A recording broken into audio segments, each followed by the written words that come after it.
डाली का, भोजन में थाली का, साइकिल में प्याली का, गांव में नाली का, घर में घरवाली का, ससुराल में साली का। देखो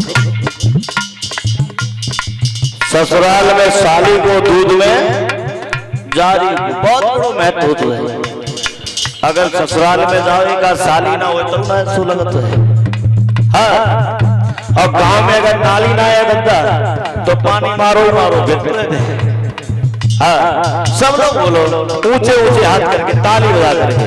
हाँ, जिनके हाथ हैं वे उठाए लो, जिनके ना है कोई बात ना। हाँ, पीछे वाले भैया लोग अरे उठाए ले, कोई बात ना, अरे उठाए ले।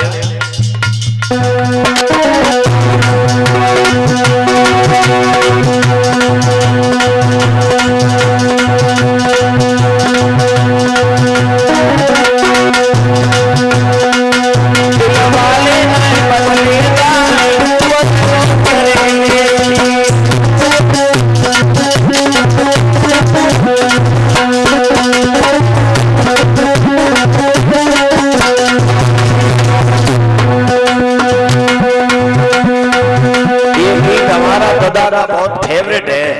हाँ, कहूँ भी जाए लेकिन जो गीत जब ले गवाए ना लेते हैं तो पीछो ना छोड़ते साधु दिन। अरे मेरे तो जाने का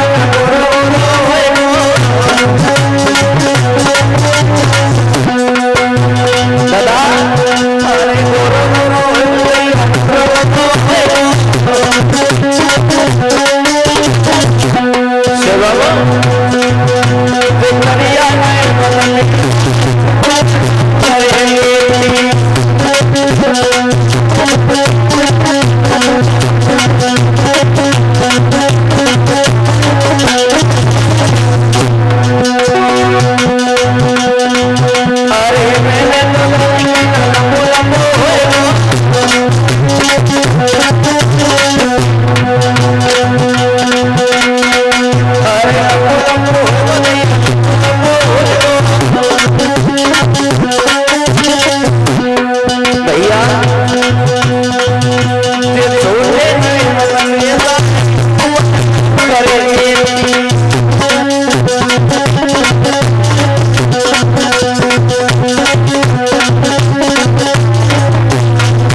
एक दान धरो सो मारे मारे फिर रहे तुमने आज फिर धत्तो हुए।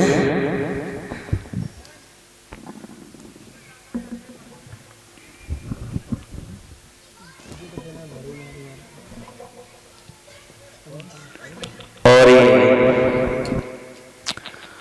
अंशु यदुवंशी की तरफ से एक हार और पगड़ी से स्वागत कर रहे हैं। एक एक हार से फूलों के सभी साथियों को सम्मानित कर रहे हैं। भगवान दीर्घ आयु देता रहे, समाज में सम्मान मिलता रहे। भगवान कन्हैया भैया की सदैव रक्षा करते रहे। बोलिए गोविंद भगवान की। और ये श्रीमान दीपू ब्रजेश यादव जी 251 रुपए प्रदान कर रहे हैं। उन दीपू ब्रजेश यादव जी की तरफ से, ब्रजेश दीपू यादव जी की तरफ से 251 रुपए आए हैं। भगवान धन दौलत से भंडार भरता रहे, समाज में सम्मान मिलता रहे। भगवान कन्हैया भैया की लंबी उम्र बनाए रखे। आइए थोड़ी और आगे बढ़े। इधर रानी तारा ने जब इतनी बात कही है महाराज हरिश्चंद्र से, महाराज आप कैसी बात कर रहे हो, आप चलो, बेचना तो बहुत छोटी बात है, आप हमें ये भी कहो कि मेरे साथ मर जाओ तो हम मर भी जाएंगे। महाराज इतनी बात जब कही तो महाराज हरिश्चंद्र अपने महलों में खड़े हुए थे, तब तक रोहितास उधर से आ गया और एक बात कही, पिताजी एक महात्मा जी द्वार पे खड़े हैं जो कह रहे हैं कि तुम्हारे पिताजी से मेरा कर्जा है और तुम्हारे पिताजी ने मेरा कर्जा नहीं दे पाया। इतनी बात जब कही तो उसी समय एक बात निकल गई रोहित के मुंह से, पिताजी अगर उनका कर्ज हमारे ऊपर है तो आप ऐसा करो, आप हमें में चलो और उन महात्मा जी का कर्ज अवश्य दे दीजिए पिताजी। महाराज हरिश्चंद्र रोहितास की बात सुनकर के बहुत प्रसन्न हुए और एक बात कही है रोहितास से, बेटा चला, अगर तुम कह रहे हो धन है मेरे लाल तो चलो महात्मा जी का कर्ज हम अवश्य देंगे। रानी तारा, महाराज हरिश्चंद्र, पुत्र रोहितास तीनों प्राणी पहुंच गए हैं विश्वामित्र के पास में। और एक बात कही है विश्वामित्र से हरिश्चंद्र ने, महाराज चला और हम तीनों प्राणी को बेच लो चले करके, तुम्हारा जितना भी कर्ज है उसे उस कर्ज से हमको मुक्त करो महाराज। विश्वामित्र ने जब हरिश्चंद्र की राजाओं वाली हालत देखी, रानी की जब हालत देखी तो विश्वामित्र ने एक बात कही है, हरिश्चंद्र पागल हो गए हो क्या? राजाओं वाली हालत में तुम्हें कौन खरीदेगा? ऐसा करा, ये वस्त्र उतार करके आ, ये वस्त्र उतार करके आ, दूसरे पत्र धारण करके आओ, तब हम तुम्हें बेचने के लिए ले चलेंगे। देखो, पराधीन सपने सुख नाई, कर विचार देखो मन माही। महाराज हरिश्चंद्र मनी मन में सोचने लगे, दीन बंधु कहा एक दिन हम अयोध्या के राजा थे और आज दर दर को भटक रहे हैं। कैसी है तुम्हारी अदालत का फैसला, वक्त को बदलते कभी देर नहीं लगती है। वो तो थे महाराज हरिश्चंद्र, जो हमारे बड़े बड़े लोग बैठे हैं, लोगों ने देखा होगा, जो उद्योगपति थे, अरबपति थे, खरबपति थे, जिन्हें अपने ऊपर घमंड था, भगवान ने ऐसा कर दिया जो दाने दाने को भटक गए। जो शरीर देख करके चले, भगवान ने ऐसी बीमारी लगा दी कि घटिया पेट हो सकी नहीं पाए। इसलिए घमंड नहीं करना चाहिए, क्योंकि घमंड ही भगवान का भोजन होता है। और जो घमंड करेगा तो उसका घमंड नीचे होने में ज्यादा वक्त नहीं लगता है। महाराज हरिश्चंद्र, रानी तारा, पुत्र रोहितास वस्त्र चेंज करके, वस्त्र को बदल करके तीनों प्राणी चले आए हैं विश्वामित्र के पास में। और विश्वामित्र से एक बात कही है, महाराज आप महात्मा हो, आप कैसे जानो, क्या जाना कि राज्य कैसे चलता है महाराज, ये आप क्या कर रहे हो? और अपनी जन्मभूमि माँ से एक बात कही, जन्मभूमि माँ मैं जाता रहा और मनी मन में रोने लगे, रोदन करने लगे हरिश्चंद्र।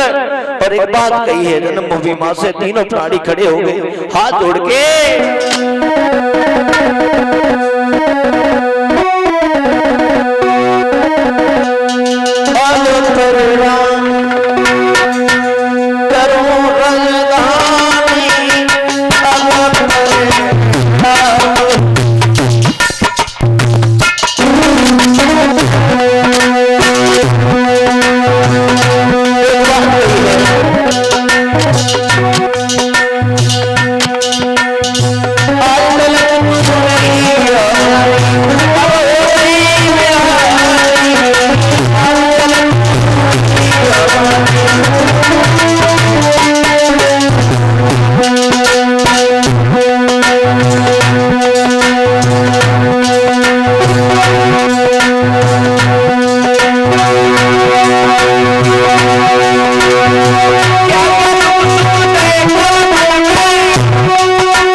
एक बात कही है हरिचंद्र ने जन्मभूमि मां,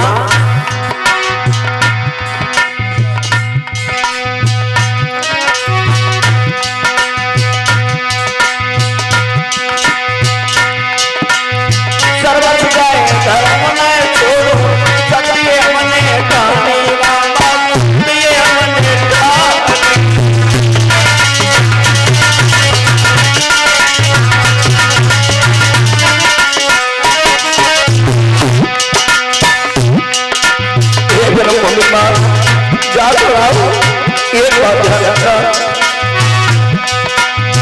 दादा,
सब कही है जन्मभूमि मां, मैं जा रहा हूं, जा तो रहा हूं रोते रोते।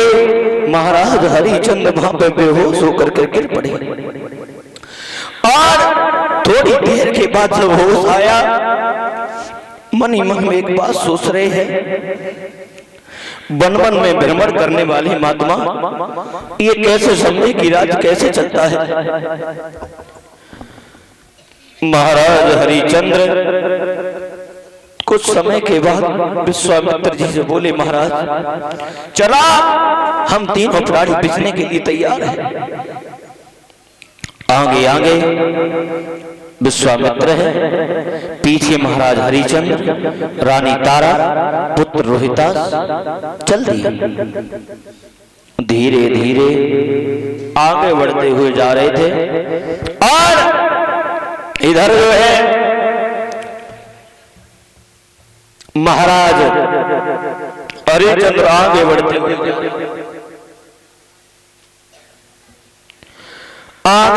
हुए जा रहे थे तो रोहितास जो है प्यास के कारणवश धीरे धीरे चल तो रहा है और अपनी मां से एक बात कही, मैया मुझे बहुत तेज की प्यास लगी है। और जैसे ही रानी तारा ने महाराज हरिचंद्र से कही है, महाराज पुत्र रोहितास बहुत बुरी तरीके से बिलख रहा है, ऐसा करो इसे कहीं थोड़ा सा जल पिला दीजिए।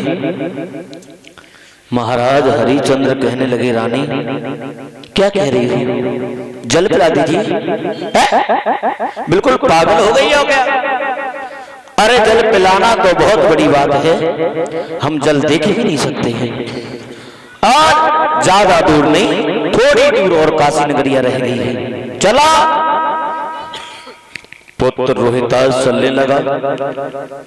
थोड़ी देर के बाद पुत्र रोहितास को बेहोश होकर के जमीन पे गिर गया और जब जमीन पे गिर गया, रानी तारा ने जब पीछे मुड़ के देखा पुत्र रोहितास जमीन पे पड़ा है, भाग करके बेटा को गोद में उठाए के लिटाए लो और एक बात कही, महाराज हमें ऐसा लगता है मेरा बेटा नहीं बचेगा, महाराज क्या करूं, कुछ समझ नहीं आता है। एक बात कही है रानी तारा ने, महाराज ये कैसी है दुनिया, कुछ समझ में नहीं आता है। बोली है रानी तारा, महाराज इस दुनिया का खेल कभी कोई समझ ही नहीं पाया है।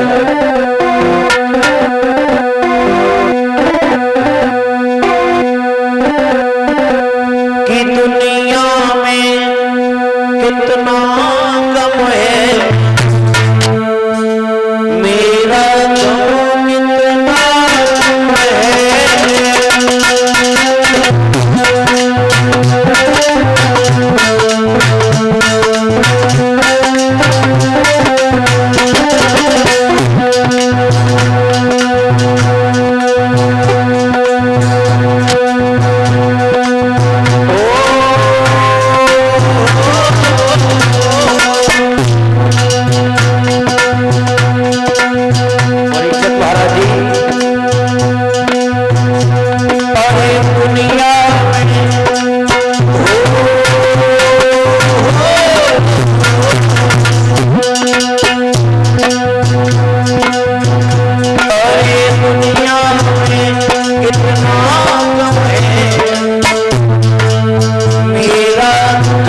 अगर रानी तारा को देखो बेटा के लिए रोती है।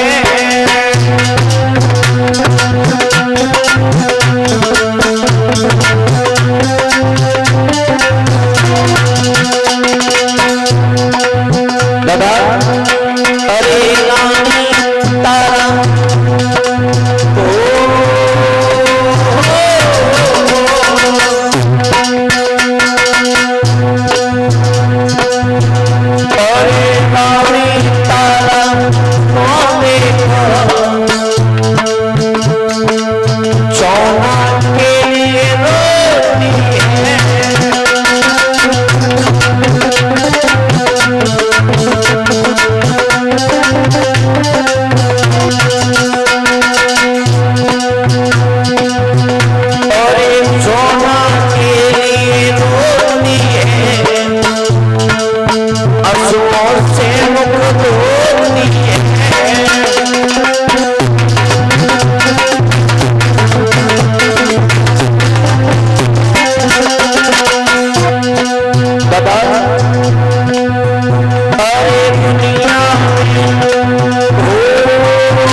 लगी महाराज ऐसा करा मेरे पुत्र को पानी पिला दीजिए महाराज, नहीं मेरा बेटा मर जाएगा महाराज।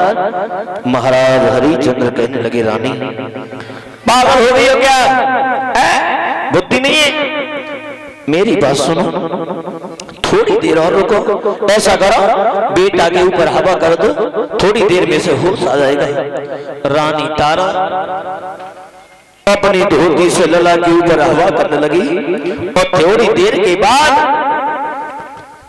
रोहिदास लेटा है, मनी मन में सोच रहा है और वो इधर ब्राह्मण देवता ने देखा है तो एक बात कही है, तारा ओए तेरा बेटा मर गया क्या है? अगर मर गया हो तो हमें बता, और नहीं मरा है प्यास के कारण अगर तड़प रहा है तो ऐसा करा इसे थोड़ा सा पानी पिला लीजिए, ये लोग कमंडल और इसे जल पिला दीजिए। रोहिदास उठ करके खड़े हो गए, बाबा जी क्या कह रहे हो, पानी पिला दीजिए? मेरी बात सुनो,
क्या कह रहे हो, पानी पी लीजिए? पागल हो गए हो क्या है? जब तक मेरे प्राण है तब तक पानी देख भी नहीं सकता हूँ। चला, और तीनों प्राणी धीरे धीरे आगे बढ़ते हुए चल दिए। और ये एक लाइन लिख के आया था, बार बार कह रहे हैं तो आओ एक लाइन सुनाई दे रहे हैं, ज्यादा नहीं सिर्फ एक लाइन। आज सबसे पहले कथा के बाद में